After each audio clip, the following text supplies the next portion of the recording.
Hi everyone. நேத்து நண்டையும் கனவா மீனையும் கிளீன் பண்ண வீடியோ பார்த்துருப்பீங்க. இன்னைக்கு அதை எப்படி சமைக்கிறது அப்படின்றத ஃபர்ஸ்ட் கனவா எப்படி சமைக்கிறோன்றத பார்த்துடலாம்.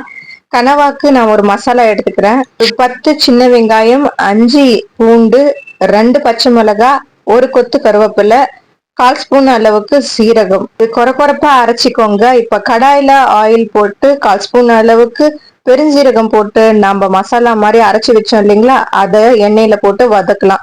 வதங்கினதுக்கு அப்புறமா தேவையான அளவுக்கு உப்பு, மஞ்சத்தூள் போட்டு வதக்கிக்கோங்க. அப்புறம் நம்ம கிளீன் பண்ணி வச்ச கனவா, ஆக்சுவலா கனவா மீனோட தலை, அந்த பாடி பார்ட் எல்லாத்தையும் ஒன்னா போட்டு வதக்குனீங்கன்னா டேஸ்ட் அட்டகாசமா வரும். இது தெரியாம போச்சு.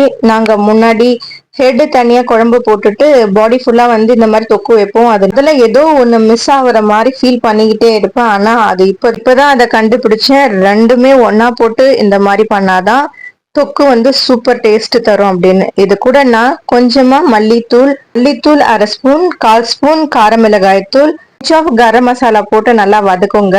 வதக்கிட்டு கொஞ்சமா வெங்காயத்தை இந்த மாதிரி தூவி விட்டு அது கூடயே வதக்குங்க. அப்புறம் தக்காளி தொக்கு கொஞ்சம் இருந்தது, அதை 1 ஸ்பூன் சேர்த்துக்கிட்டேன். இதுல நிறைய தக்காளி போட்டீங்கன்னா நல்லாவே இருக்காது. அப்புறம் கனவா தொக்கு புளி தொக்கா மாறிடும். அதனால ரொம்ப கம்மியா, மீன்ஸ் ரொம்ப சின்ன தக்காளி கணக்கா நீங்க போடணும். அதை போட்டுட்டு கொஞ்சம் பெப்பர் சேர்த்தி நல்லா வதக்குனீங்கன்னா சூப்பரா இருக்கும் நம்மளோட கனவா தொக்கு. இதே மாதிரி செய்து பாருங்க, சூப்பரா இருக்கும். இட்லிக்கு ரொம்பவும் அட்டகாசமா இருந்தது. இந்த வீடியோ உங்களுக்கு பிடிச்சிருக்குன்னு நினைக்கிறேன். ட்ரை பண்ணி பாருங்க. Okay, bye bye. Subscribe channel.